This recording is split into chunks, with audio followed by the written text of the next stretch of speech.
Welcome to NTD Evening News. Our top story tonight, a major plane crash in India kills almost 300 people, leaving one survivor. Arian Pazdar has what we know so far and how the Trump administration is responding. President Trump signing measures to overturn California's EV mandate, how it's sparking legal fights, and what Trump is saying about his relationship with Elon Musk. Iris Tao at the White House. Tensions flared outside LA area hotels as protesters confront a rumored ICE presence. The demonstrations followed reports of immigration raids across the city. Christina Corona brings us more from Whittier, California. During Homeland Security Secretary Kristi Noem's press conference in Los Angeles, a U.S. senator is taken from the room and handcuffed. David Lamb has more on the incident. A humanitarian aid group in the Gaza Strip says Hamas terrorists killed at least 5 of its workers. Meanwhile, family members of a hostage whose body was recently recovered from the Gaza Strip speak out. Jason Perry reports. And the U.S. pulls embassy staffers in the Middle East amid growing concerns of security threats. That's as tense nuclear negotiations continue with Iran and new word of a possible Israeli strike. Jack Bradley has the latest.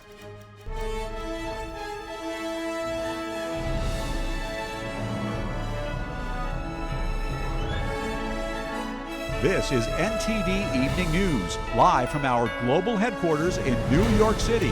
Here's Tiffany Meyer. Good evening, and thank you for joining us tonight. Almost 300 people are reported dead after an Air India flight bound for London crashed into a residential neighborhood. The U.S. is responding to the tragedy as investigations are already underway. NTD's international correspondent Arian Pazdar has the latest. Ambulances arrived at a local hospital in eastern India on Thursday after a major plane crash. An Air India flight crashed shortly after taking off from Ahmedabad, headed for the UK. Video shows a huge explosion near the airport, where the plane made impact in a residential neighborhood. Now, the plane was carrying 240 people, including passengers and staff, and only one of them is believed to have survived the deadly crash and the explosion. Another 50 people died on the ground as the plane made impact.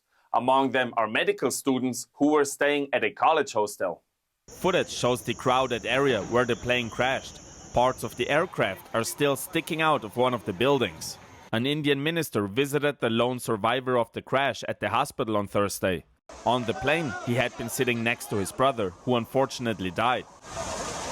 Their cousin in the UK was waiting for them to visit. It's absolutely upset things, not just because he's our brother, but other people as well. So there's 242 people in the flight. President Trump commented on Thursday. But boy, that is a terrible crash. It's one of the worst in aviation history. I let them know that anything we can do, we'll be over there immediately. On Thursday afternoon, the acting FAA administrator confirmed that the U.S. will assist in the investigation. Now, FAA investigators are deploying to India. We are prepared to send additional resources to support the investigation as it continues. He added that the American investigators are heading to India after a request from Indian officials. U.S. officials say it's too soon to talk about possible causes of the crash. Arian Pazdar, NTD News. Protesters gathered outside several Los Angeles County hotels where ICE agents were rumored to be staying. The demonstrations followed reports that immigration sweeps had taken place in the city earlier that day. NTD's Christina Corona tells us more.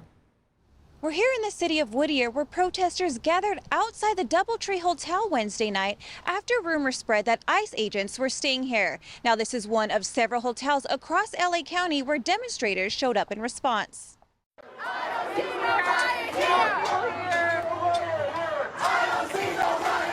Footage shows a large group of protesters gathered outside the DoubleTree Hotel chanting at police officers positioned just inside the hotel's open doors. Tension soon escalated as some protesters clashed with officers. The Whittier Police Department said Thursday that several vehicles were vandalized during the gathering, including a white van mistaken for a federal vehicle. The city confirmed the van belonged to the Santa Clara County Sheriff's Department and was used earlier that day for routine inmate transport. Deputies from the Santa Clara County were staying at the DoubleTree overnight. Some protesters broke lobby windows and entered the building. While most gathered peacefully outside, a smaller group, fueled by false reports, caused property damage inside. Several guest vehicles were also damaged in the parking lot. The group later moved to the streets near Greenleaf Avenue and Penn Street. Around 100 people also protested outside the Embassy Suites in Downey on Wednesday night after reports of ICE arrests at local churches and a car wash. Another demonstration took place overnight outside the Hilton Hotel in Glendale. Protesters say they want answers about ICE activity in their communities. LAPD officials say 71 people were arrested Wednesday night in downtown LA for failing to disperse. 7 others were booked for curfew violations, 2 for assaulting officers with a deadly weapon, and 1 for resisting arrest.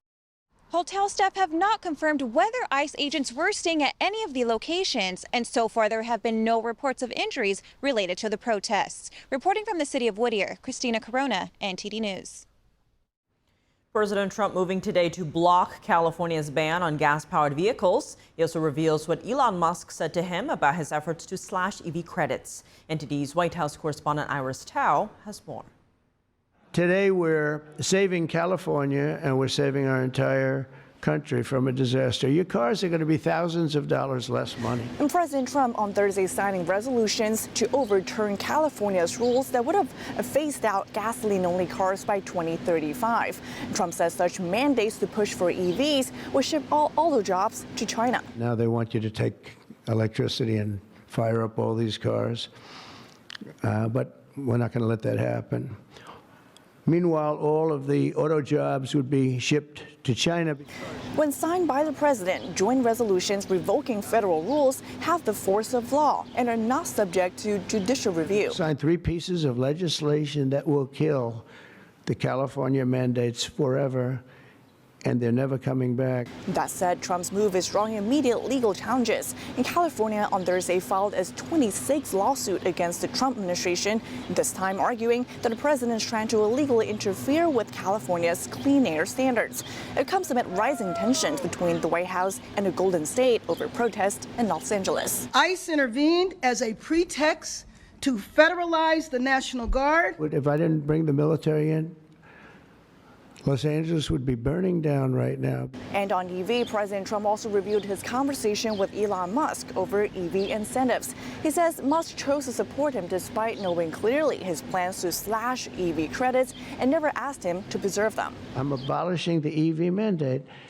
And I once asked him about it. You never talked to me about that. He said, well, as long as it's happening to everybody, I'll be able to compete. It was a very interesting answer. That's very cool. It's very cool. That was my answer.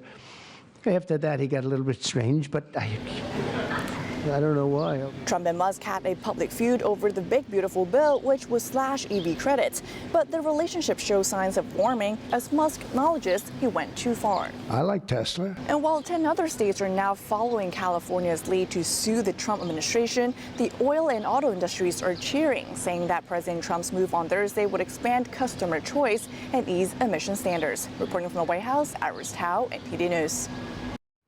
The U.S. is evacuating embassy staffers across the Middle East. President Trump confirms an Israeli strike is possible. Iran's leaders saying it would retaliate with a strike on U.S. bases. NTD's Washington correspondent Jack Bradley has the details. Iran's going to have to negotiate a little bit tougher, meaning they're going to have to give us some things that they're not willing to give us right now. As nuclear talks between the U.S. and Iran appear to have stalled, the U.S. is pulling embassy personnel out of the region. All non-essential staff and their families ordered to leave the U.S. Embassy in Iraq's capital of Baghdad. Americans now urged to avoid traveling to the country entirely. Staffers at embassies in Bahrain and Kuwait and military dependents in the region now authorized to leave voluntarily. President Trump says they could be in danger. There's a chance of massive conflict. We have a lot of American people in this area, and I said, we got to tell them to get out because something could happen soon. And I don't want to be the one that didn't give any warning and missiles are flying into their buildings. The move comes after Iran's defense minister said Wednesday that if Iran were attacked, it would retaliate by hitting U.S. military bases in the region. Trump says Israel could soon strike Iran, but he doesn't want that to happen as long as he thinks that a nuclear deal is possible. As long as I think there is an agreement, I don't want them going in because I think that would blow it. Might help it, actually, but it also could blow it. Trump says that Iran must end its uranium enrichment, which has the potential to develop nuclear weapons. But Iranian officials maintain that it's for non-military energy purposes. In exchange for denuclearizing, the U.S. may lift economic sanctions on Iran. Iran cannot have a nuclear weapon. Other than that, I want them to be successful. I want them to be tremendous. We'll help them be successful. We'll trade with them. We'll do whatever is necessary. The next round of nuclear talks between U.S. and Iranian officials take place on Sunday in Oman. Reporting by Jack Bradley, NTD News. In the Middle East, a humanitarian aid group says Hamas terrorists have killed at least 5 of its workers in the Gaza Strip. And in another development, the family of a hostage whose body was recently recovered from the Gaza Strip speaks out. NTD's Jason Perry has the story. On Thursday, residents in the Gaza Strip were seen carrying humanitarian aid from one of the new distribution centers. However, after multiple reports of shootings near the aid sites, not everyone feels safe going to get the food. Ever since they began the aid operations, I've been going and seeing death with my own eyes. Today I'm going and hoping God would protect me. And on the same day, local residents complained of more violence near one of the aid sites. One man said someone was killed right next to him. I got shrapnel in my leg from below, but he took the full force of the hit in his rib cage, shrapnel in his head and side. That's what happened. We were only going to get food. Some residents blamed Israel for attacking people going to get aid, while Israel has blamed Hamas for shooting at people near aid sites. And now Hamas is also being blamed for shooting and killing the actual aid workers who have been helping to deliver food to residents in the Gaza Strip.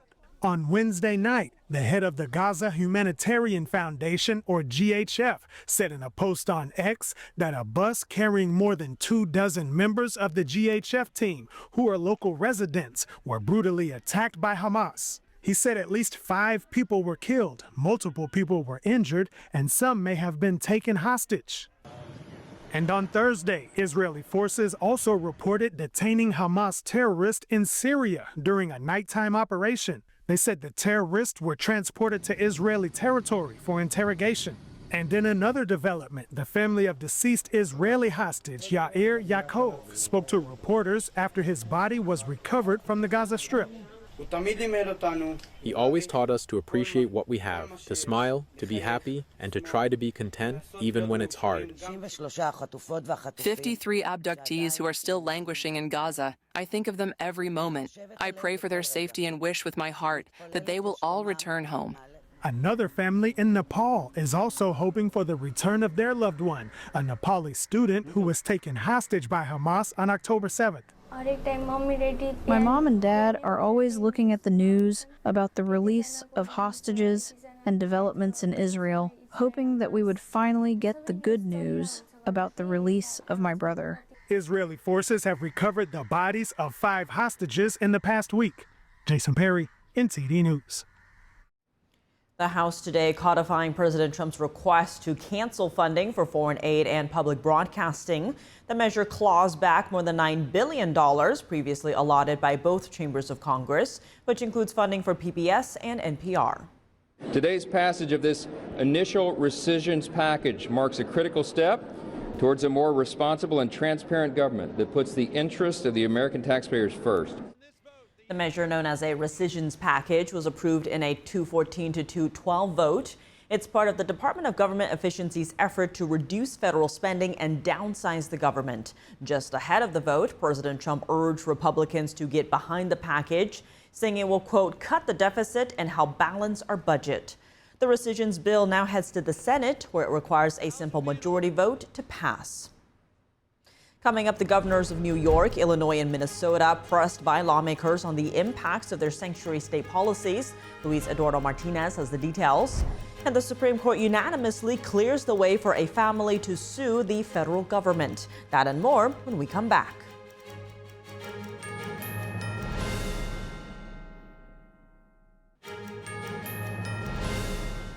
Welcome back. I'm Tiffany Meyer. The House's Oversight Committee held a hearing this Thursday with the governors of sanctuary states, the states that have enacted policies to limit cooperation with the federal government on immigration issues. Our Washington correspondent, Luis Eduardo Martinez, has the details. Some interesting theatrics today. Welcome, everyone, to the Oversight reality TV show. Democratic lawmakers accused Republicans of political theater from the offset of the hearing and often used their floor time not to question the witnesses, but to send a message to immigrants they believe are being wrongfully targeted by federal law enforcement.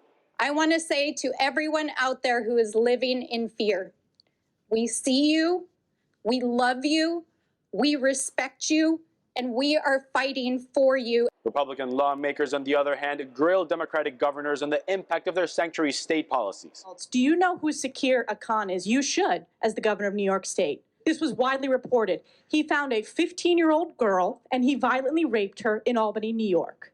Do you know who Sebastian Zapita Khalil is? These are high-profile cases. New Yorkers know about them, and you don't? Well, this is an illegal migrant in New York because of your sanctuary state policies. He found a sleeping woman on the subway, lit her on fire, and burned her alive. Lawmakers questioned New York Governor Kathy Hochul on the green light law that allows illegal immigrants to obtain state IDs like driver's license and forbids them from sharing that information with federal law enforcement. I want to be sure we are defining sanctuary state properly. I'll define it for you. It is the policy of the state that state officers or employees shall not disclose information to federal immigration authorities for the purpose of federal civil immigration enforcement. These governors handcuff law enforcement from doing their jobs, harbor predators, and call it compassion. Congress must consider whether to defund every single penny of federal dollars going to cities and states that prioritize criminal, illegal aliens over the American people. Democratic governors deflected from addressing the issues surrounding sanctuary states and instead blamed Republicans for the current immigration crisis and other social issues. Meanwhile, the administration continues to make life worse for hardworking Americans in a lot of other ways, trying to slash Medicaid, Social Security, Medicare, making basic household goods more expensive. The American people deserve better. You all have the power to legislate. So here's my message. If you truly care about public safety, if you truly care about the economy, if you truly care about human dignity, then sit down, negotiate, have real reform. It's important to note that in 2025, the city of New York alone is expected to disburse $4.7 billion to assist illegal immigrants. That amount represents half of Immigration and Customs Enforcement's total budget for the fiscal year 2025 nationwide. Reporting from Washington, D.C., Luis Eduardo Martinez, NTD News. And what do everyday folks make of the idea of so-called sanctuary cities? And are they satisfied with the immigration enforcement in their own states? NTD's Sam Wong was out on the National Mall in D.C. to hear from the people. Where are you guys from? Florida. I live in Indiana right now. Iowa and Nebraska. I live right on the border there. I'm from St. Louis, Missouri, just outside of St. Louis, Missouri, actually in Granite City, Illinois. How do you think your state is handling immigration enforcement? About a 7 out of 10. They raided this business, and some of the guys, some of the people that they raided or that they picked up were actually okay. You know, they were citizens and so forth. So I think they can clean that up a little bit. Our state is great. It's doing really well. Yeah, it's a free state of Florida. We love it there. He gives free rein to the people that are supposed to do their job. He lets the ICE do their job. He lets the police do their job. It's different, you know, because since I live in Illinois and we live about 3.5 hours outside of Chicago, and typically, you know, things lean differently between the state and Chicago. So it's really kind of both sides of the fence. It doesn't seem to be much of an issue there. It seems, I mean, as far as statewide policy goes, as far as the federal policy, like moving in and restricting students from coming to campuses and things like that, that seems to be the big issue. What do you guys make of the idea of a sanctuary city? I think a sanctuary city is stupid because it gives the illegals and other people, unknown actors, some place to hide. Oh, absolutely. I mean, even look at New York City. I mean, we wouldn't even go there anymore. They're just laying on the streets. They're collecting everything they can collect, and they're happy with it, and they're protecting them. I think they're fine, but, you know, I think that it's going to be a problem eventually. All of his policies, Trump's policies, seem to say pass it down to the states until it doesn't agree with what we're saying. I don't like sanctuary cities. Period. Healthy behavior, I agree with. Unhealthy behavior, no. So I think sanctuary cities just enable that. It makes it hard on the citizens of the surrounding cities and so forth as well. I don't like the ideal of sanctuary cities because at my core, I'm kind of a rule follower. I believe your job is to question the rules, but I don't believe your job is to break them when you don't like them. I think you go through proper channels to kind of break the rules from the inside out. A federal judge in California today seems skeptical about whether the Trump administration could federalize the California National Guard to restore order in Los Angeles.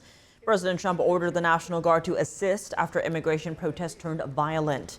Senior District Judge Charles R. Breyer today vigorously questioned the Justice Department on whether or not President Trump followed the law when he ordered them to assist. While the judge didn't immediately make a decision, he did strongly advise that he would strictly apply California law, which says the president must go through the governor before nationalizing the state's guards. The Justice Department said the president did speak with Governor Gavin Newsom, but he wasn't required to get his permission. Judge Breyer declined to address the president's deployment of the Marines because they are under federal authority. He's expected to issue an emergency order later this evening or tomorrow. A U.S. senator was forcibly removed today during a Homeland Security press conference in Los Angeles. The senator and DHS secretary spoke afterwards. NTD's David Lamb has more. California Democratic Senator Alex Padilla was forced out of Secretary Kristi Noem's press conference in L.A. on Thursday and handcuffed. Sir, hands up. I'm Senator Alex Padilla. I have questions for the secretary because the fact of the matter is I have a dozen violent criminals that you're rotating on your. I also want to talk. According to Homeland Security, Senator Padilla interrupted the live press conference without having his Senate security pinned on as he lunged towards Secretary Noem. Mr. Padilla was told to repeatedly back away and did not comply with officers' repeated commands. Secret Service thought he was an attacker and officers responded. Afterwards, Noem met with Padilla and held a 15-minute meeting. This is what Padilla told the press. Several of my colleagues, have been asking the Department of Homeland Security for more information and more answers on their increasingly extreme immigration enforcement actions. And we've gotten little to no information in response to our inquiries. I was there peacefully. At one point, I had a question. And so I began to ask a question. I was almost immediately forcibly removed from the room. I was forced to the ground, and I was handcuffed. I was not arrested. I was not detained. During Noem's press conference, she said she did not know Senator Padilla or had a scheduled appointment with him. She was highlighting operations that first responders have been working on to bring in criminals during the ongoing riots in Southern California. Tens of thousands of targets that we will be going after. Remember, this president has repeatedly said that he's going after criminals and the worst of the worst. And we're going after people that are in work sites that are trafficking drugs, that are trafficking human beings. We're DNA testing children because many times when you see people claiming that their family members or the children they have with them that are theirs, many times when we DNA test them, they're not. They're really peddling our children. But we do have several thousand engaged here in Los Angeles right now. We are assessing this weekend's threat levels, not just here, but in cities across the country and pre-deploying assets. And the plan for the upcoming protests this weekend. Protests are scheduled across cities this Saturday during the military parade in Washington to mark the Army's 250th anniversary, which coincides with President Trump's birthday. David Lamb, NTD News, California. In a unanimous decision today, the Supreme Court says a family can sue the federal government for mistakenly raiding their home. The case involves a Georgia family whose home was mistakenly raided in the middle of the night by the FBI in 2017. A SWAT team knocked down the door and assaulted the innocent occupants before realizing it was the wrong house. Lower courts had barred the family from suing the government, citing a federal law that protects employees acting within the scope of their employment. The Supreme Court said there are exceptions for some situations involving negligent or wrongful acts. Justice Neil Gorsuch wrote the opinion for the court.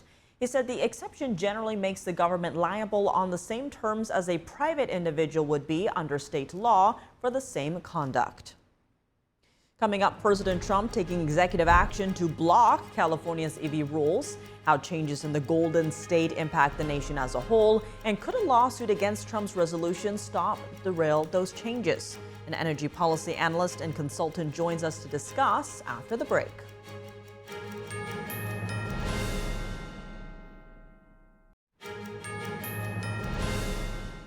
Welcome back. I'm Tiffany Meyer. President Trump signed a package of resolutions to block California's landmark vehicle emissions mandates today.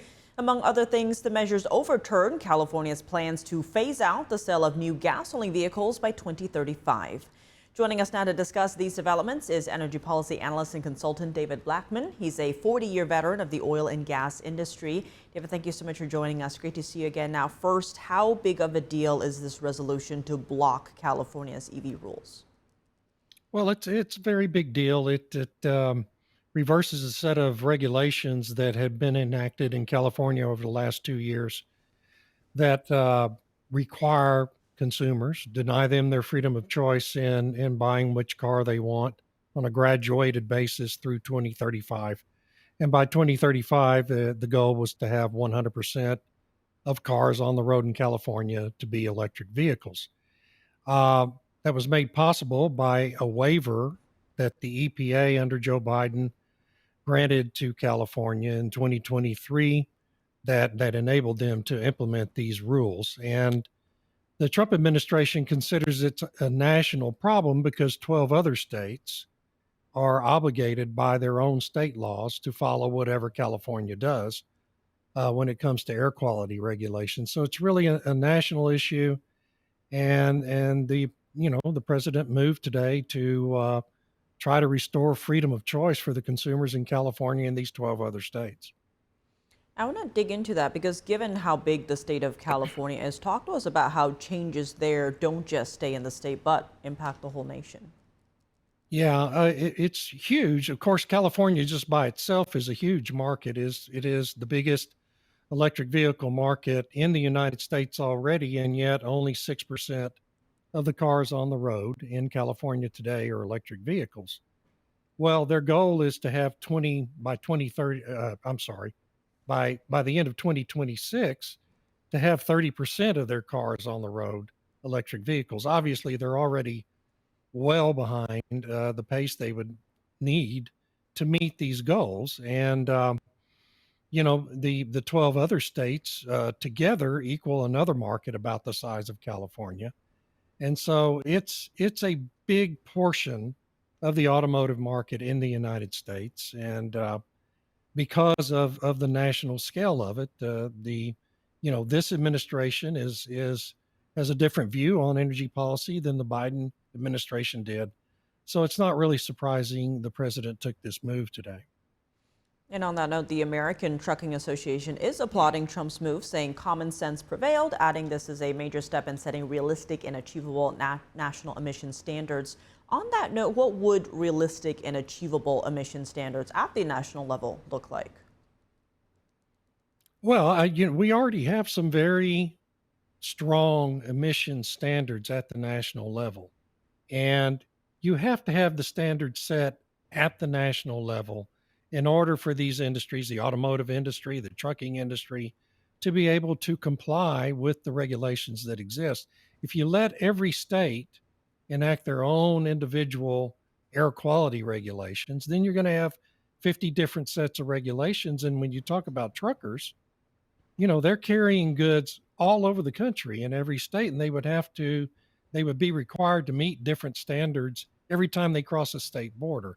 So it's obviously not workable to allow states to govern this part of our regulatory system.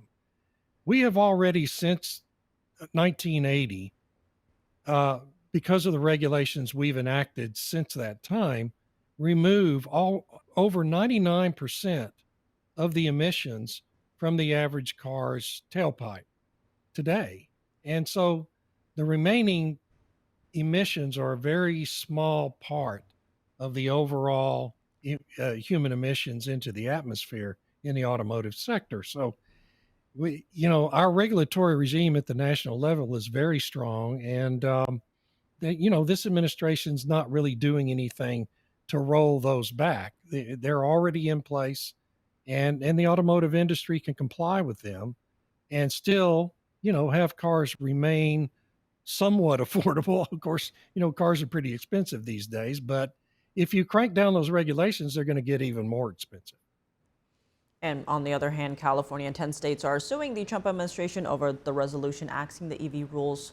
Whom do you see winning in this? Could we see those EV rules put back?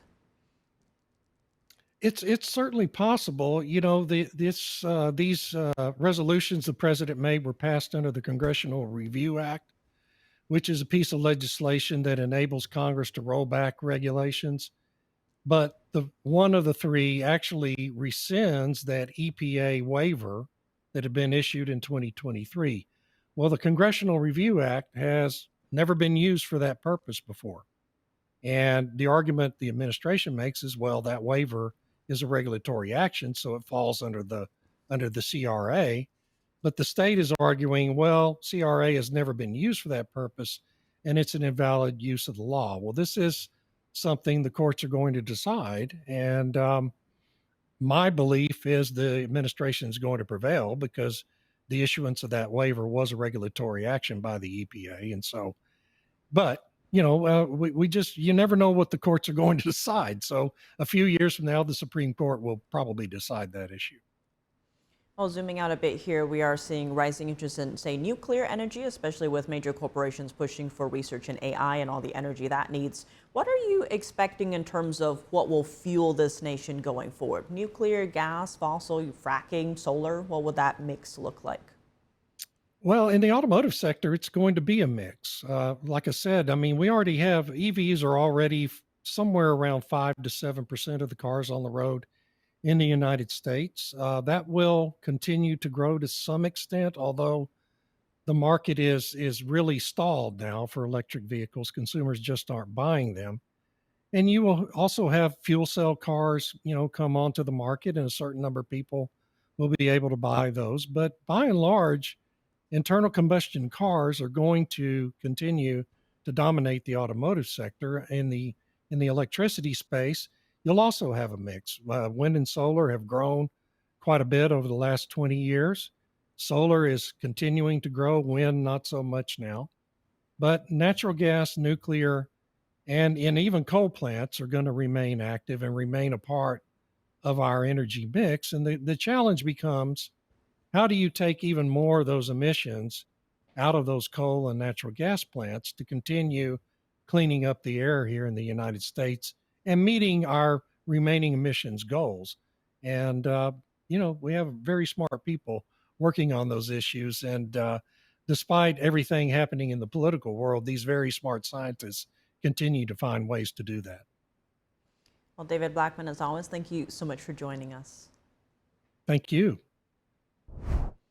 How are cell phones in schools affecting learning outcomes and mental and behavioral health? Lawmakers are looking into the effects as some states lead the way with bell-to-bell restrictions during the school day. Hear insights from Utah Congressman Burgess Owens. Tune into NTD's Capitol Report with Steve Lance at 7 p.m. Eastern Time. Coming up in golf, Patrick Reed with the rarest of shots today as the first round of the U.S. Open gets underway. Dave Martin joins us to discuss. The U.S. Army's 250th anniversary is coming up this weekend, and the Army's parachute team has been practicing ahead of a planned jump into Washington, D.C. We hear from team members when we come back.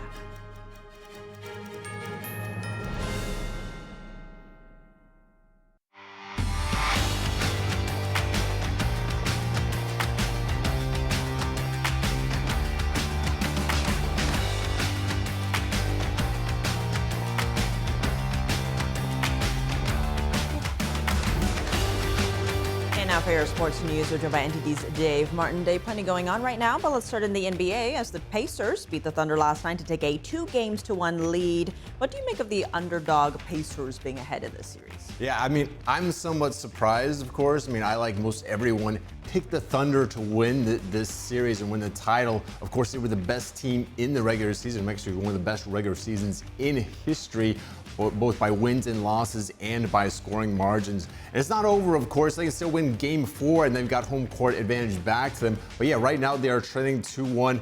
Indiana really got some good play from their bench last night, specifically like TJ McConnell, Benedict Mathurin. Mathurin had 27 points in just 22 minutes. McConnell had a couple of very good steals there, especially late in the game. Meanwhile, Oklahoma City kind of sputtered there in the fourth quarter. MVP Shai Gilgeous-Alexander had just 3 points in that final quarter, which is very unlike him. So the Pacers are definitely playing some good defense in this series, and I think that's part of the reason why they're up 2-1. Shifting gears to golf, today is the first round of the U.S. Open. What's the leaderboard look like after day one? Yeah, very early, we've got American J.J. Spaun atop the leaderboard, scoring a 4 under 66 today. Now, interestingly, of course, they're playing at Oakmont, which is a very difficult course. Spaun actually said this is the first time he's actually played a competitive round here, and he did spectacular today. Now, I mentioned yesterday, this course is the most popular one that the U.S. Open has actually played. No one's actually got a 5 under for the entire 4 rounds, but Spaun already at 4 under after 1, so really good job there for him. Now, elsewhere today, we had a very unique scoring score here by Patrick Reed, the Masters champion from 2018, when he got a double eagle on the par 5 fourth hole. Now, this is actually more rare than getting a hole-in-one. Now, if you know, getting 1 under on one hole is called a birdie. 2 under is a eagle. 3 under then is a double eagle. Now, of course, you can only get this on a par 5 because if you've got a double eagle on a par 4, it would, of course, be a hole-in-one. So a rarity there by Patrick Reed. Unfortunately, though, he sandwiched it around a couple of bogeys. Now, he was actually even through 15 holes. Meanwhile, number 1 ranked Scottie Scheffler, 3 over through 16 holes. So he's already 7 shots behind the leader, J.J. Spaun there. He is the favorite, but he's got some work to make up to catch up. Is it a seagull when the seagull steals the golf ball? I don't know if we have a term for that one. Moving to baseball news, there's 5 games on tonight. What are you watching for? Yeah, first one, Detroit at Baltimore. We've got reigning Cy Young champion Eric Skubal. Skubal is off to a very good start this year, too, as well. He's 6-2 with a 2.16 ERA. That is the 6th best ERA in all of the major leagues. That game actually just got underway just a few minutes ago here. Now, also the second game, Yankees versus Royals. Now, I mentioned this is the matchup of the number 1 and number 2 in the AL MVP voting last year, with the Yankees Aaron Judge and the Royals Bobby Witt Jr. Now, Judge has kind of dominated this series. He's had home runs in games 1 and 2, and actually that's 3 straight games now overall. He's got home runs in. Give him 25 on the season. That's the second most in the major leagues. Of course, he also leads in hits, batting average, on base percentage, total bases. You name it, the guy is certainly a front runner here for winning another MVP award this year. And he's obviously already hammered the Royals in this series thus far. Tonight's game will be the final game of that series. And I don't think the Royals will be sad to see Judge go. Well, tonight in the NHL, we have Game 4 of the Stanley Cup Finals. Now, in the previous game, the Oilers pulled their goalie, Stuart Skinner, after giving up 5 goals in the loss. Is he still slated to start tonight? Yeah, the Oilers said they will take Skinner still as a starter. There was plenty of speculation to back up Calvin Pickard would actually start instead, but they will go with Skinner, as I just mentioned. Now, if you remember, Pickard actually was put in the first round after the Oilers lost the first 2 games with Skinner at goalie. He did really well, won 6 straight games, but unfortunately got injured in the second round against Las Vegas. Skinner went back in, and now there we are into the Stanley Cup Finals. Now, one thing about Skinner, in his playoff career, the guy is 6-0 in Game 4s. And tonight, of course, is a Game 4, so maybe the guy actually gets better as the series goes along and he gets more familiar with the team he's playing. So anyway, we've got Edmonton versus Florida tonight, 8:30 Eastern Time. Panthers lead the series 2-1. So high stakes. High stakes, for sure. Well, Dave, as always, thanks for joining us. Thank you, Tiff. The United States Army's 250th anniversary is coming up this weekend, and preparations are underway. The U.S. Army Military District of Washington hosted a Twilight Tattoo parade yesterday. The event featured a jump onto Summerall Field by the Golden Knights parachute team and a helicopter formation flyover. Let's take a look. Attendees were also delighted by a live military performance by soldiers from the U.S. Army Military District of Washington's ceremonial units. The event was part of celebrations ahead of Saturday, when the Army marks its 250th anniversary. The celebration will coincide with President Trump's 79th birthday. It includes an Army birthday festival on the National Mall. After the parade, the Golden Knights will parachute in and present President Trump with a flag. The easiest way to kind of describe it, we're in a sense meticulously crash our parachutes into each other and then build a formation from there. My crew partner will have a drop flag, which we will then secure to each other so that when we split the formation, both of us going side by side, we will have a drop flag in between the both of us. So there's a variety of different factors that can alter our plan. Obviously, everything that we do is safety conscious. We take in fact what the weather's doing, how strong the winds are, the cloud altitude, so that might actually alter the plan altogether. The parachute team is expected to land in the ellipse immediately south of the White House. Urban jumps are a lot more difficult than your traditional out in the field or out on an airfield, because all those buildings actually block the wind and they actually affect how the wind swirls. It's very similar to how we jump into stadiums where the air isn't, or the wind isn't consistent at all. It creates a very challenging condition. The U.S. Army is bringing 6,500 troops into Washington, along with 150 vehicles and 50 aircraft for the celebration. The celebration will end with an enlistment and re-enlistment ceremony, a parachute demonstration by the Golden Knights, and fireworks. And this weekend, a celebration of the Army's 250th birthday in our nation's capital. Tune in for our live special coverage of all the festivities this Saturday, June 14th, starting at 5:30 p.m. Eastern, right here on NTD. And that's all for today's news. For round-the-clock coverage, visit us at ntd.com/live or download our NTD app. Thanks for tuning in. I'm Tiffany Meyer. Good night.